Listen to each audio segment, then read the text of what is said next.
Pamilyar ka ba sa pako? At siguradong batid mo na makakain ito. Ginagawang salad, gulay, at marami pang iba. Subalit batid mo rin ba na mayroon palang isang klase nito na kung tawagin ay giant fern ay makakain din pala? Hello, what's up? Your best here. Sa video ito ay ating alamin kung papaano nga ba pinakikinabangan ang higanteng pakong ito at bakit dito sa atin sa Pilipinas ay hindi na ito madalas pinapansin. Ang mga halamang pako ay maraming klase at maaaring ilan nga sa mga ito ay maaaring kainin, katulad ng mga pakong ito. Ang mga pako ay isang uri ng halamang matagal na ngang nabubuhay sa mundo, na ayon nga sa pag-aaral ay mahigit na ngang 300 milyong taon. Mas matanda pa nga kaysa sa panahon ng dinosaur. Mayroong iba't ibang klase nito. May mga gumagapang, may mga tumatayo tulad ng isang puno. Subalit hindi lahat ng klase nito ay maaari mong kainin. Maraming benepisyo sa kalusugan ng tao ang pagkain ng pako, lalo na nga kung ito ay hindi masyadong luto. Subalit mayroon palang isang klase nito na siyang pinakamalaki nga sa uri ng mga pako na pwede rin palang makain. Ito ay ang king fern, giant fern o Angiopteris invicta. Madalas itong makikitang tumutubo sa mga liblib na kabundukan dito sa Asia at sa Oceania. Animoy puno ang pakong ito at tumataas na hanggang 9 metro. Subalit hindi ang mga dahon nito ang maaaring pakinabangan, kundi ang mga puno nito na kung tawagin ay horseshoe tubers. Ito ay ang mga lumang puno ng tangkay ng dahon na direktang makikitang nakakabit sa mga puno nito. Kanila itong kinukuha sa ibang lugar upang i-preserve sa suka, panghalo sa bigas, ginagawang alak, at inilalaga na animoy ube bago ito kainin. Mayaman din ito sa harina at isang survival na pagkain, lalo na nga sa mga liblib na lugar. At tulad din ng mga nutrisyon na makukuha sa mga gulay na pako, mayaman din dito ang tubers na ito. Kaya naman kung sakaling maligaw ka nga sa kabundukan at kung makakita ka ng higanteng pakong ito, ay tingnan mo nang mabuti dahil baka ito na nga ang tinutukoy kong pako na maaari palang mapakinabangan.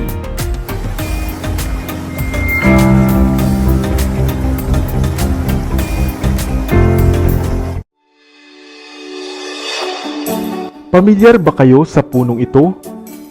Kadalasang tinatawag na puno ng kapok o puno ng bulak. Subalit batin mo ba na ang mga bunga pala nito na madalas kinokolekta bilang palaman sa mga unan ay makakain din pala? Hello, what's up? Your best here. Sa video ito ay mamangha sa mga kakaiba pa palang gamit at pakinabang sa tao ng puno ng kapok o ng kapok tree.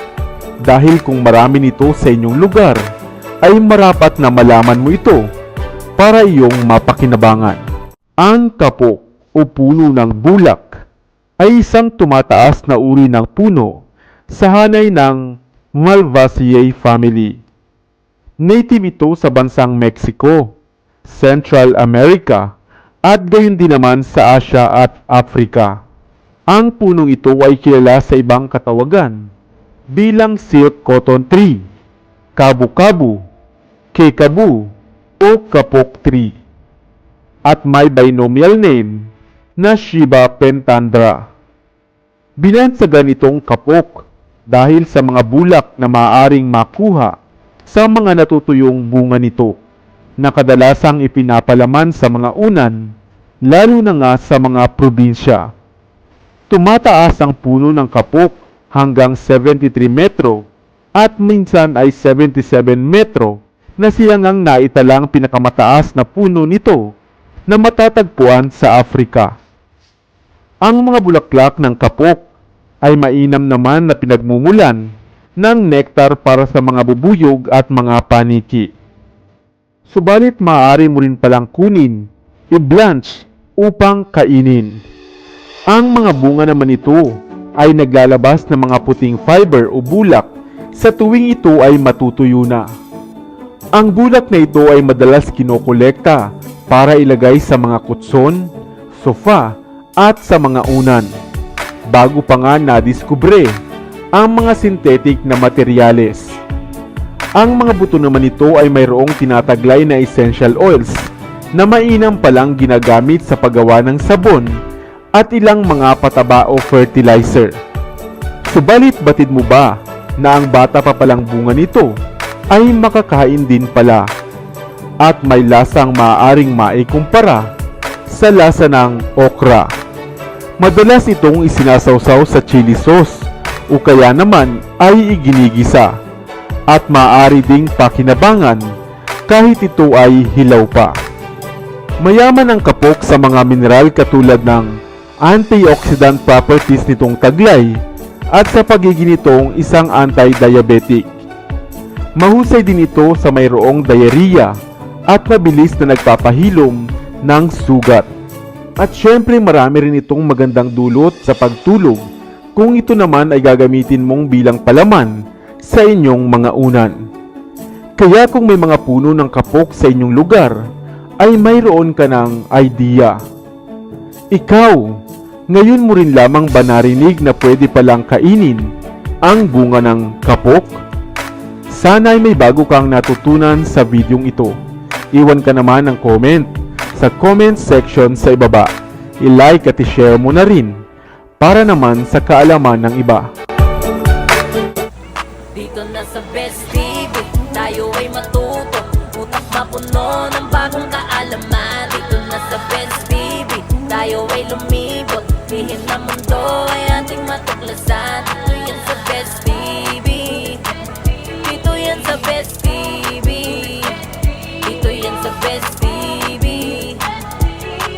Sapagkat ang mga laki may alam. Dito yan sa Best Tara TV. bes, sabay-sabay tayo na matuto. Pagkat dito sa mundo lamang ang siyang marunong. Ating utak salina ng panibagong dunong. Mga bagay na sa buhay ay makakatulong. Mga sikretong kalikasan, para kung sakali alam mo ang kaligtasan. Mga usaping realidad o kinabukasan.